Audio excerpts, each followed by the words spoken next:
Florida has executed Gulf War veteran Jeffrey Hutchinson for the shooting deaths of his girlfriend and her 3 children despite a letter from 129 veterans arguing that Hutchinson's mind was a casualty of war.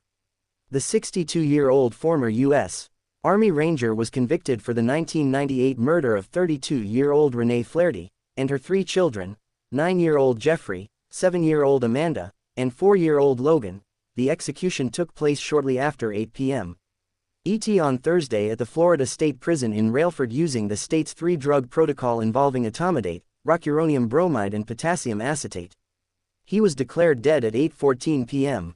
ET, according to the Florida Department of Corrections. It marked the 4th execution in Florida this year and the 15th in the nation.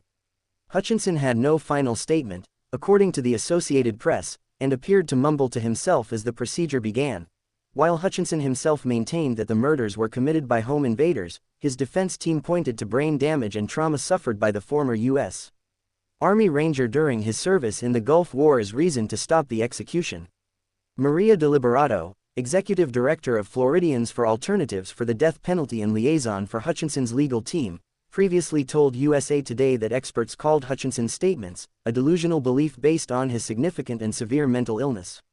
Executing a man who was physically and psychologically shattered by war minus a man who never got the treatment or understanding he needed and deserved minus is not justice, the group said in a statement following the execution. Meanwhile, 129 veterans representing every branch of the military wrote to Republican Governor Ron DeSantis, calling Hutchinson one of us, and urging the governor to stop the execution. Here's what you need to know about the execution, including what the veterans had to say. On the night of Sept. 11, 1998, Hutchinson fought with Flaherty, after which he packed some of his clothes and guns into his truck, and went to a bar, according to court records.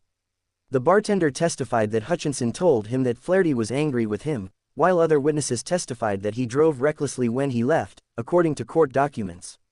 Hutchinson then returned to the Crestview home, busted down the front door and shot Flaherty, Amanda and Logan in the head in the master bedroom. A forensic pathologist testified minus according to court documents.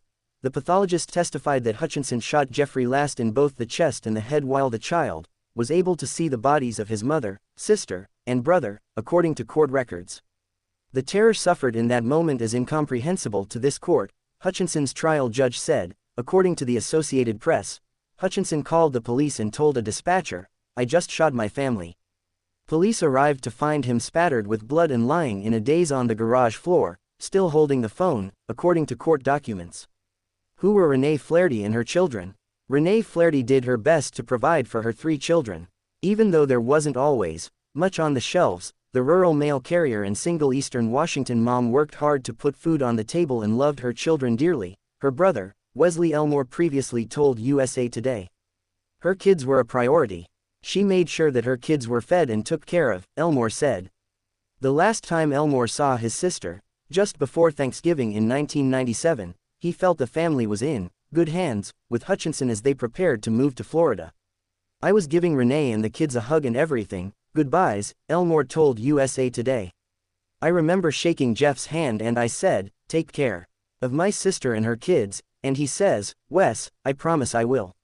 Months later, the 32-year-old Flaherty and her children would be found dead in their home, and Hutchinson was spattered with blood and lying in a daze on the garage floor, according to court documents. In their April 30 letter to DeSantis, the veterans arguing for Hutchinson to be spared said that he served our nation with honor from 1986 to 1994 as both a paratrooper and an Army Ranger, roles that demand elite training, unshakable discipline, and extraordinary sacrifice. He fought in some of the most dangerous missions during the Gulf War, operating behind enemy lines in the volatile Four Corners region where Kuwait, Saudi Arabia, and Iraq meet, they continued. He was exposed to repeated concussive blasts and deadly chemicals, including sarin nerve gas released during coalition bombings, leading to permanent brain damage and Gulf War illness, a condition that was not fully reckoned when Hutchinson got back home. Instead of receiving care, Jeff was met with silence. They added, "The science was not there. The VA was not there. His government was not there." They said they weren't asking DeSantis to excuse Hutchinson's crime but to recognize the undeniable truth: Jeff came home injured by war. His mind was a casualty, just like any limb lost in combat. To execute him now is not justice, they continued. It is a failure of responsibility. It is the final abandonment of someone our country broke and then left behind.